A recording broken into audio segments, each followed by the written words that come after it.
내 믿음에 대해서 이야기하고 있는데요.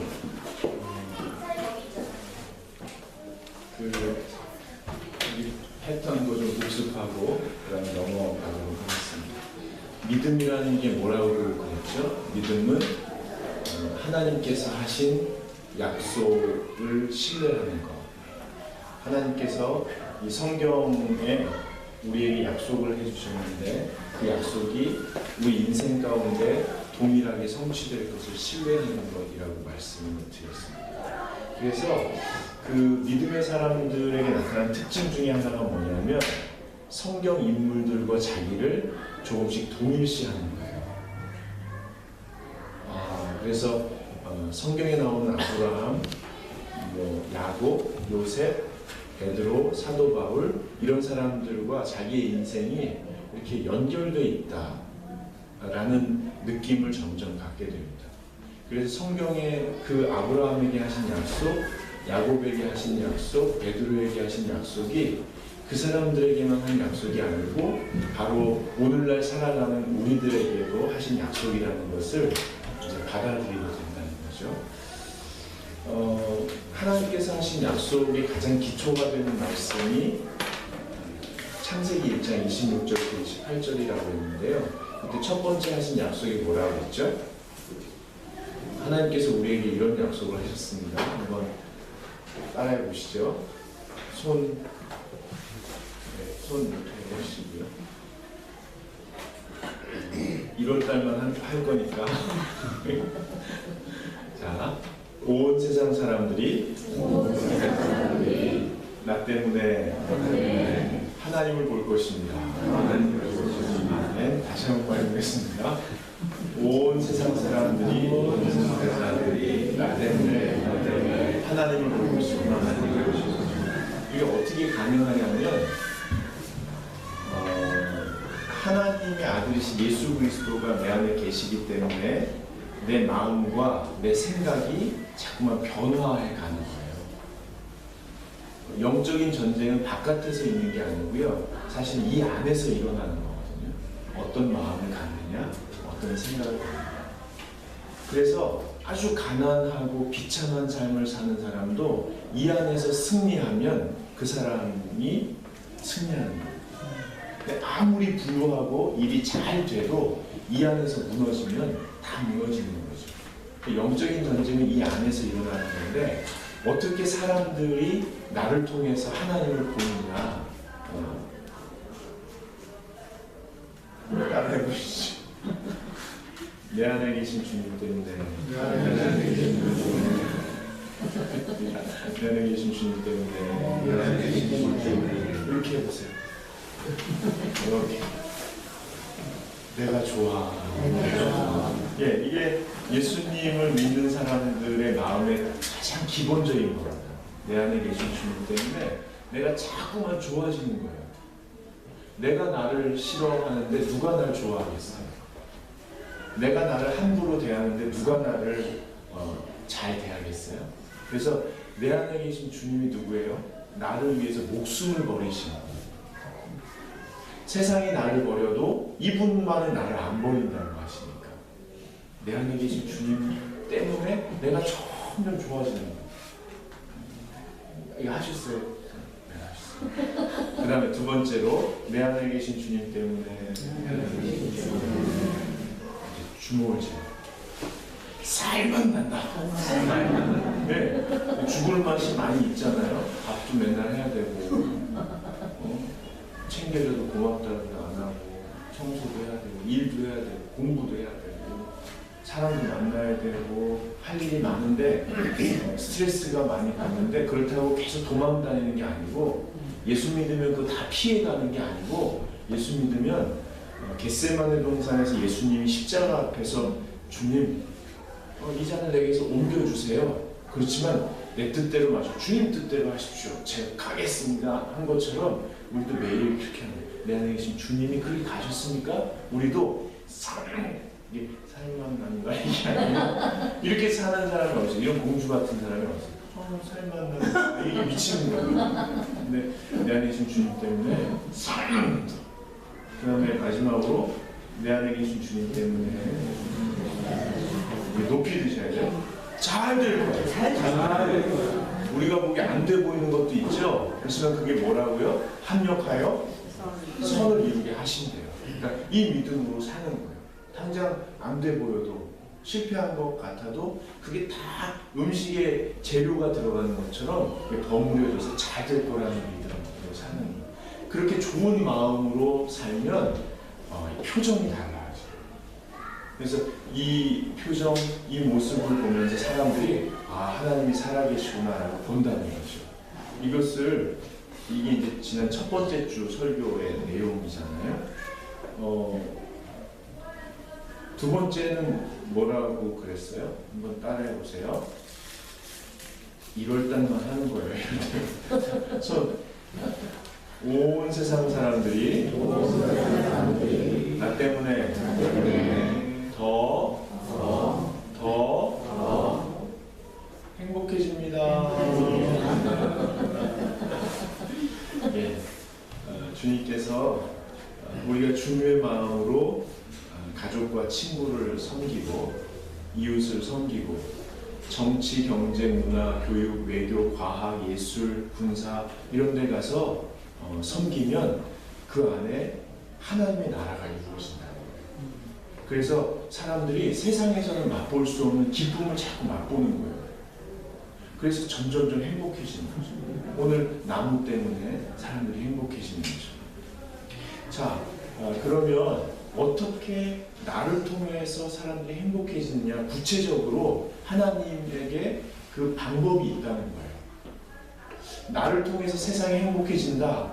그러면 좀 추상적이잖아요. 나 때문에 누가 행복하다. 근데 하나님께서는 아브라함을 통해서 한 사람 때문에 세상이 행복해지는 길에 대해서 안내해 주셨어요. 그 첫 번째가 뭐라고 그랬죠? 1월달만 하는 거예요. 1월달. 자, 행복한 세상. 요거 하실 때는 이 세상을 끌어안듯이 하십니다. 행복한 세상. 이게 어디서 시작된다고요? 행복한 사람. 여기까지 하는 겁니다. 예. 그러니까 행복한 세상은 하나님이 나를 행복하게 하신 다음에 또는 행복하게 하시면서 그 복이 넘쳐나서 세상이 행복하게 만들어 가신다는 겁니다. 그래서 지난주에 제가 과제를 내드렸어요. 행복한 사람이 어떻게 된다고요? 첫 번째는 내가 나의 행복을 배려해 주셔야 됩니다. 무슨 말이냐면 감정에도 여러 가지가 있잖아요. 우울함, 불쾌함, 분노, 원망, 저주, 쓴뿌리, 희노애락이 다 있잖아요. 그러면 자기 자신의 행복한 감정, 즉 행복감을 관리해 주셔야 된다. 자기가 자기를 배려해 주셔야 됩니다. 내가 언제 무엇을 어떻게 할 때 가장 행복한지를 주의 깊게 보시고 내가 행복할 수 있도록 스스로 배려해 주셔야 된다는 거예요. 왜냐하면 하나님이 우리의 행복을 위해서 자기 자신까지 들으시거든요. 그래서 내가 나의 행복을 배려할 때에 다른 사람의 행복도 배려해 줄 수 있다는 것입니다. 그래서 제가 지난주에 과제를 내드렸어요. 뭐냐면 일주일에 168시간 중에 2시간에서 4시간만 내라. 기억하시죠? 왜 처음 들으시는 분들처럼 2시간에서 4시간을 내라. 자기만을 위해서. 그리고 10,000원에서 얼마였죠? 30,000원을 내서 2시간에서 4시간 10,000원에서 30,000원을 내서 자기를 위해서 선물을 하라고. 이 사돈댁에 선물 보낼 때 또는 스승에게 선물할 때 고민하는 것처럼 자기 자신을 위해서 고민하고 선물의 시간과 공간을 마련해 주라고 이렇게 과제를 해드렸습니다. 여러분 과제 하셨죠? 제가 한 3분만 모셔서 30초씩만 드릴 테니까 어떻게 하셨는지 한번 나누는 시간 먼저 갖도록 하겠습니다. 누가 자연스럽게 나오셔서 한번 나눠주시죠.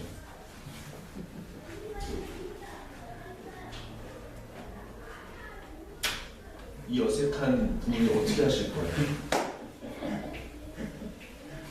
누가 나오시겠어요?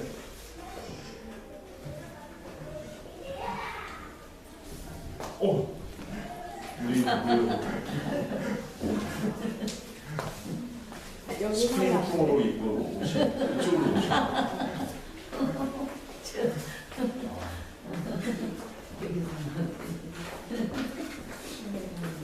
한참 고민을 하다가요. 쇼핑을 하러 간 건 아니었고 그냥 밖에 나갔다가 처음으로 제 선만이 가지고 이 스웨터를 샀어요. 저를 위해서 산 스웨터 이렇게 튀는 때가 처음인 것 같아요. 그래가지고 사고 집에 와서 제가 읽고 싶었는데 시간이 없었던 책을 1시간 정도 읽었어요.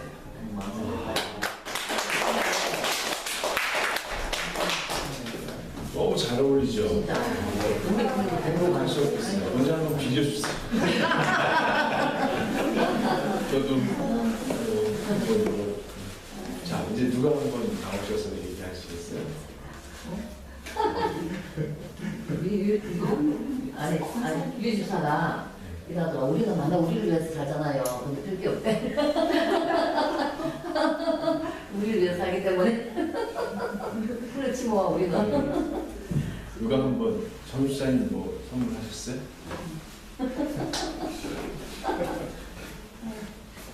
저도 잘하는 걸 사는 사람이 아닌데요. 고민하다가 목사님도 숙제를 내셨으니까 숙제는 더 잘하는 사람이에요. 제가 입고 온 와이셔츠를 샀습니다. 1년에 한 번 사는 건데요. 하고 났는데 이 와이셔츠가 똑같은 와이셔츠가 아니라 엄마. 뭐가 보입니까? 이 와이셔츠에 십자가가 있습니다. 다 있으니까. 맞죠? 외국에서 수입 온라인이라는데 딱 하나 이제 십자가가 있더라고요. 희한하셨다. 보여드렸습니다. 어디까지가? 이거 처음 보시죠? 네. 엄마. 여기 희한하다. 하나밖에 없는 거라는 그래서 제가 이것을 저에게 선물했습니다.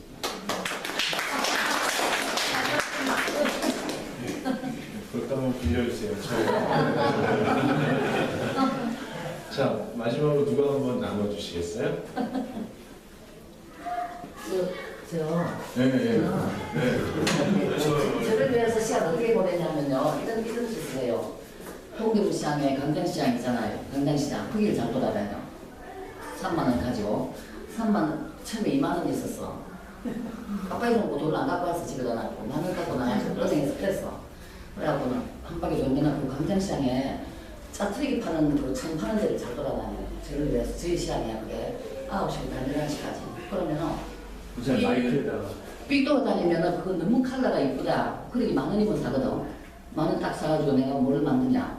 좀 떨어진 그 카페트 같은 것도 그걸 갖고 이렇게 만들고 또 카테도 내 손으로 만들어. 이렇게 받아가지고는 봉으로 딱 해가지고 이렇게 하고. 돈 절대 안 들였어요. 카테는 해본 적이 없어요. 카테를 몇십 년 동안. 30년 동안. 이제 10초 남았습니다. 그렇게 저렇게 지냈어요. 그 동대문 시장에서. tempura 산 거 반찬 만들어 왔습니다.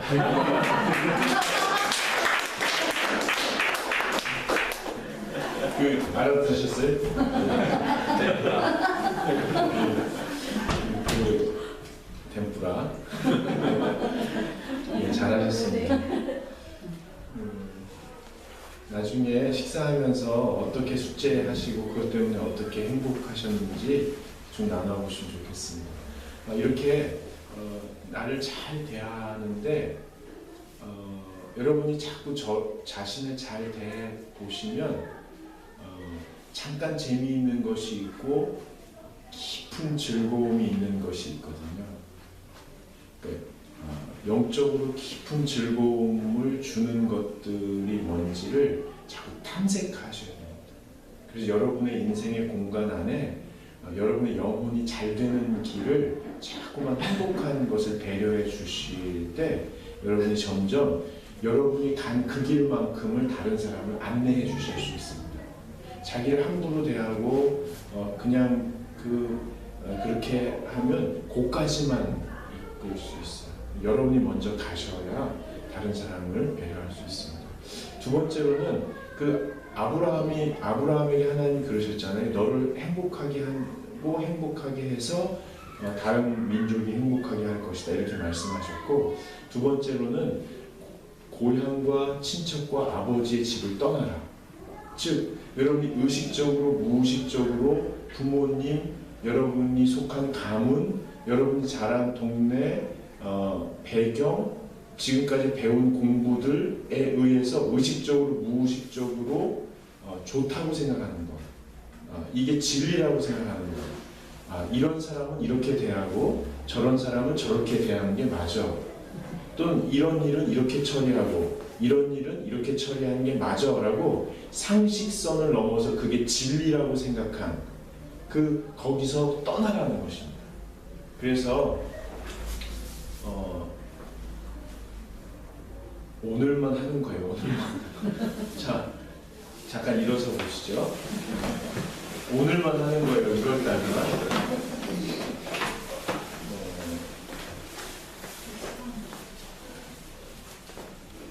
해보세요. 익숙한 것과의 다시 한번 익숙한 것과의 결별. 네, 잘하셨습니다. 예, 앉으십시오. 여러분을 통해서 다른 사람을 행복하게 할 때 익숙한 것에서부터 계속 매일매일 떠나야 된다는 거예요. 근데 익숙한 것이 이게 잘 표현됐는지 모르지만 너무 자연스러운 것 같으면서도 정신줄을 놓게 하는 거. 그런 것에서 이제 결별하는데 결별하는 데는 두 가지 방법이 있습니다. 난 이것과 관계없어! 하고 일어나서 떠나버리는 게 있고요. 이런 부정적인 것과는 나 관계없어. 좋은 건 받아들이지만 나쁜 거는 없어! 하고 이렇게 그걸 띄어내는 부정적인 태도가 있고, 또 하나는 내 부모, 내 가문, 내가 지금까지 경험한 것 중에 좋은 것을 받아들임으로 힘을 내서 떠나는 긍정적인 방법이 있습니다. 그래서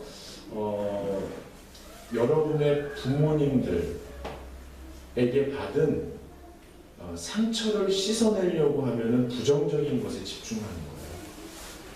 근데 그렇게 해서는 여러분이 거기서 떠날 수가 없습니다. 부정적인 것, 이런 상처가 있어, 이런 아픔이 있어 하고 부정적인 것에 집중할수록 거기 발목이 잡히게 되어 있습니다. 그래서 그 부모에게 받았던 긍정적인 것들을 찾아내는 게 중요합니다. 그래야 힘을 얻어서 떠날 수 있습니다. 제가 지난주에 저희 아버지한테 받은 긍정적인 메시지를 하나 말씀드렸는데 오늘 몇 가지만 더 말씀드리도록 하겠습니다. 저희 아버지가 초등학교 6학년 때 제 주먹을 이렇게 보시면서 한참을 보시더라고요. 만지지 않는. 저희 아버지가 운동을 하셨거든요. 태권도 선수셨어요. 이렇게 만지시면서 뭐라 그러시냐면 6학년짜리 애한테 영재야, 넌 절대 혈기를 다스려라. 안 그러면 제명에 못 죽는다. 이렇게 말씀하셨어요. 근데 그 얘기를 들으면서 솔직히 말하면 아버지가 아들한테 그런 얘기를 하나 이런 생각이 싹 스쳤어요. 그런데 지금 성령의 기름 부으심 가운데 그 날을 추억할 때 그 기억이 어떻게 자리 잡았냐면, 영재야, 사람은 자기 마음을 잘 다스려야 된다. 이렇게 자리 잡은 거예요. 지난주에 뭐라고 말씀드렸죠? 성령이 충만하면, 죄송합니다, 개떡같이 얘기해도 찰떡같이 알아듣는다. 저희 아버지가 제 주먹만 보고 얘기하셨겠어요? 평소에 하는 짓 보고 얘기하시는 거죠? 이렇게 말씀하셨어요.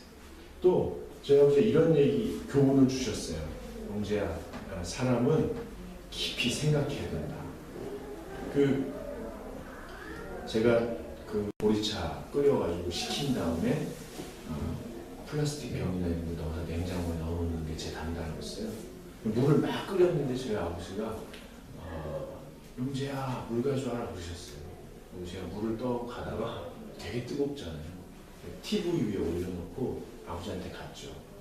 아버지 물이 뜨거운데 식으라고 뚜껑을 열어놓을까요? 먼지 들어가지 말라고 뚜껑을 닫아놓을까요? 그랬어요.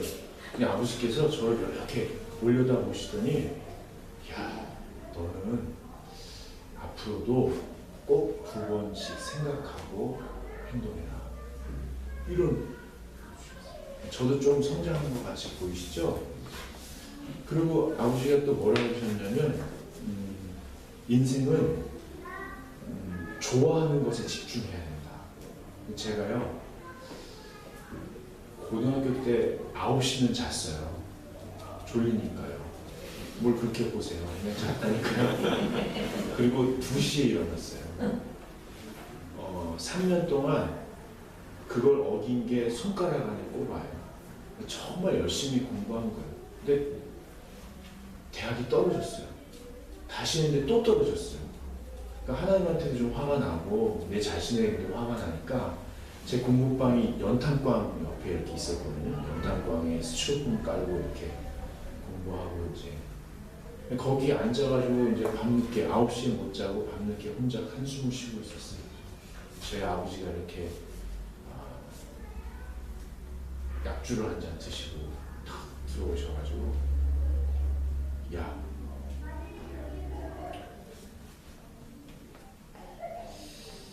너는 참 애가 창의적이야. 인간관계도 좋고 사업하면 어떻겠냐? 네가 디자인을 하면 아빠가 옷을 만들어 줄 테니까 그거 팔아서 살자. 세상에는 공부 말고도 좋아하는 걸로 하면 길이 어려우니까 내일 아빠가 받은 동대문 시장에 가게가 있으니까 거기 한번 가보자. 그러시더라고요. 그래서 제 마음이 너무 편했어요. 아 인생이 그런 거구나 하고 자빠져 잤어요. 근데 이제 제 친구들이 아버지를 설득해가지고 제 공부해야 된다고 해가지고 공부했죠 다시.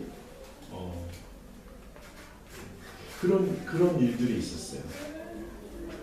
나중에 몇 가지가 더 있어요.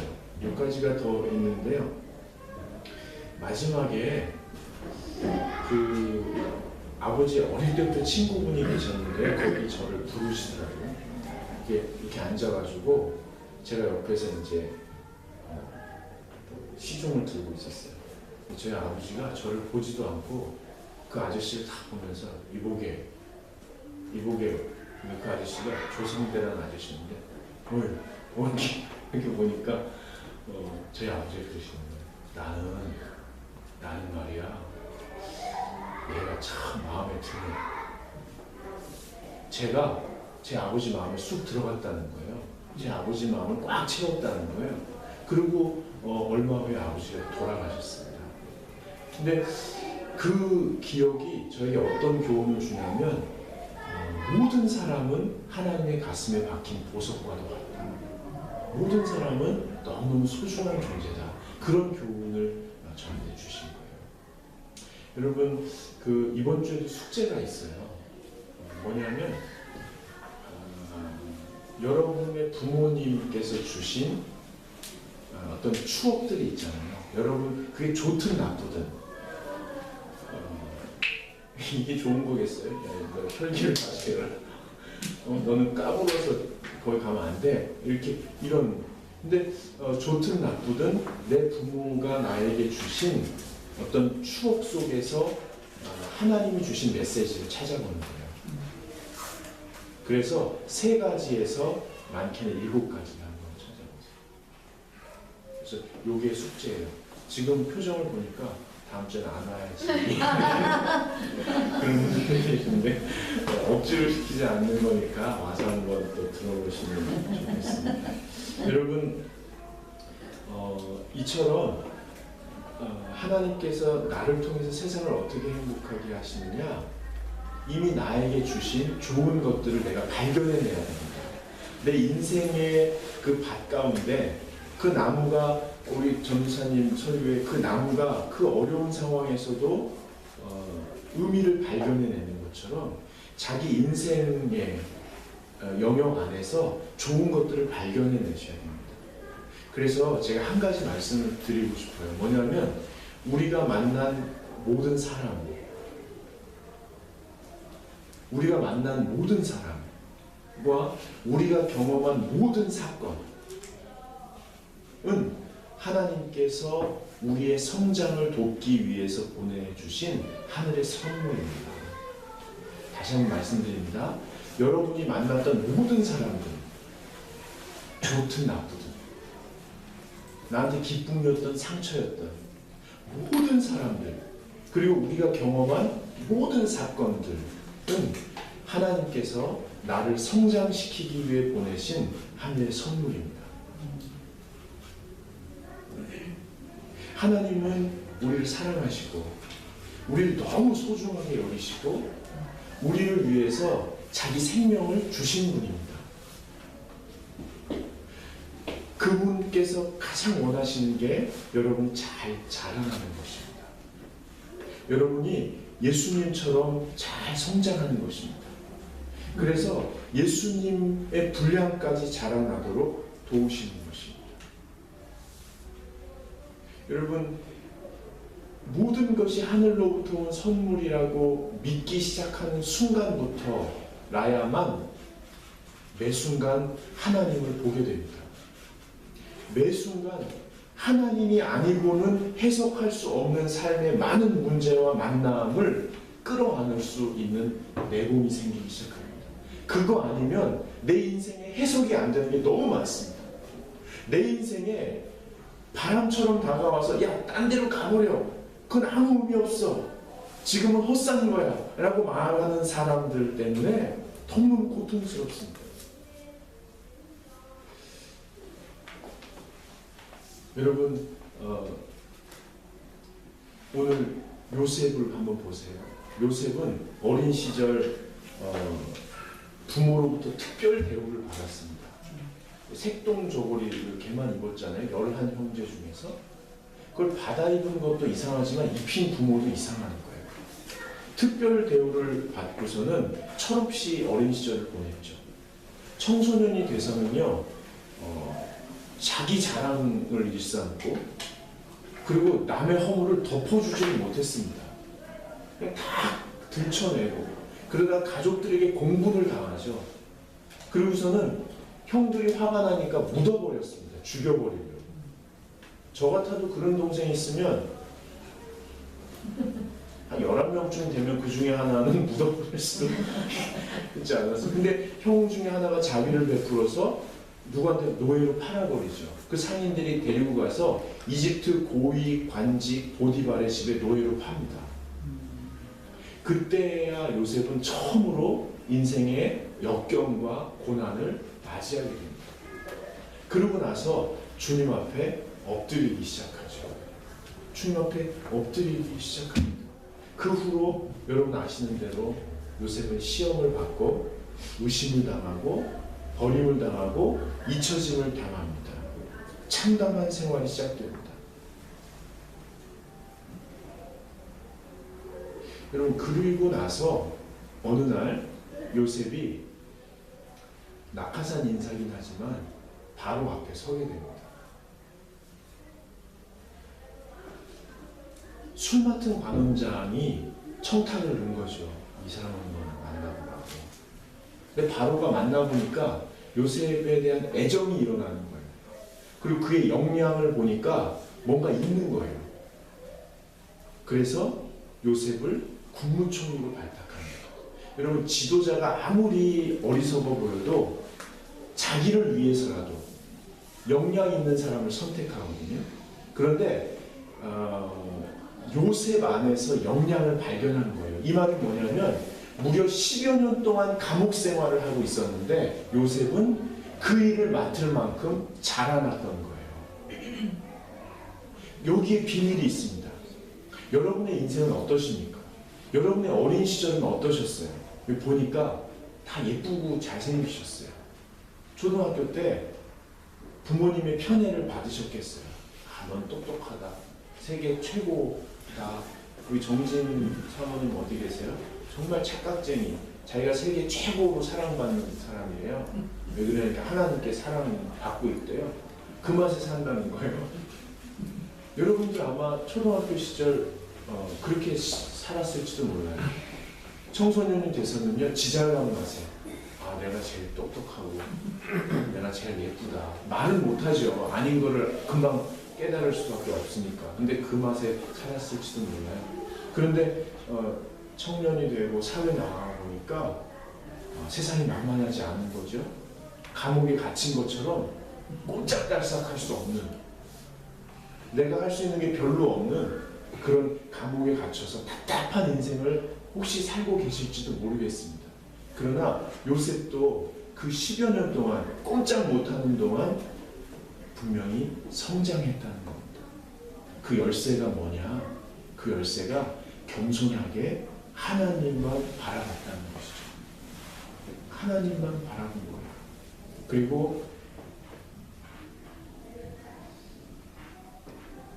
언제쯤 깨달았는지 모르지만 자기를 편애해서 자기를 이 모양으로 만든 부모, 자기를 죽여버리려다가 팔아버린 형제들, 자기를 데려다가 이집트에 팔아버린 상인들, 자기를 유혹했던 보디발의 아내, 그리고 자기를 의심하고 감옥에 가둬버린 보디발, 그리고 자기를 좋게 봐서 감옥에서 감옥 반장 맡겨준 간수, 자기가 좋게 해석해줬는데 자기를 잃어버린 술 맡은 관원자, 그리고 바로 그 사람이 바로에게 연결해주고 자기를 국무총리로 세운 바로왕, 이 모든 사람이 하나님께서 나를 성장시키려고 보내신 선물이었구나라는 것을 언제쯤 깨달았는지 모르겠어요.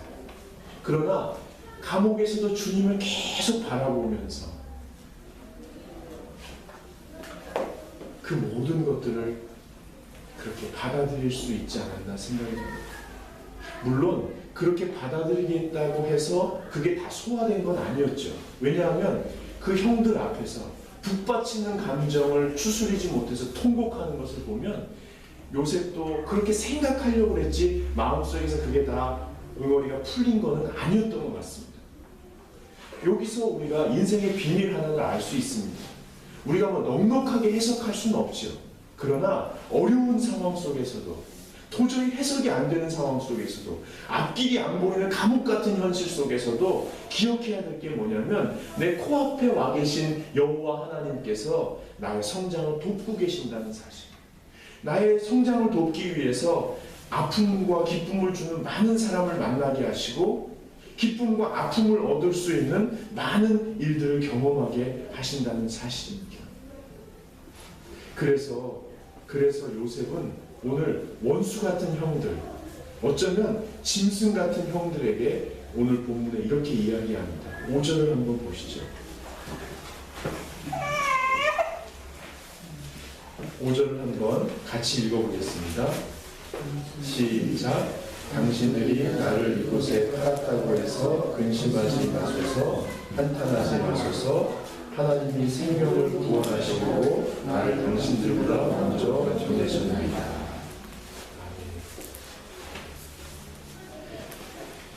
당신들보다 나를 보내셔서 구원하시려고 한 겁니다.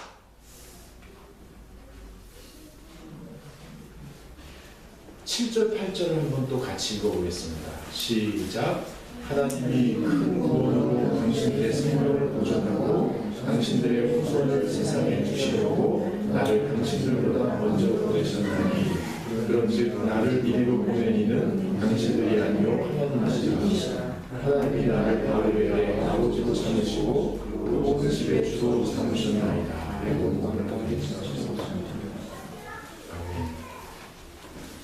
여러분 보세요. 저는 지난해 마지막 설교를 할 때 하나님이 나를 너무 사랑하셔서 나에게 복 주시고 그래서 그게 넘쳐나면 나에게 해코지를 했던 짐승들도 먹게 하실 거다 이런 얘기를 했습니다. 여러분 기억하실 겁니다. 근데 오늘 본문 말씀을 보니까 하나님은 더 큰 계획이 있으신 거예요.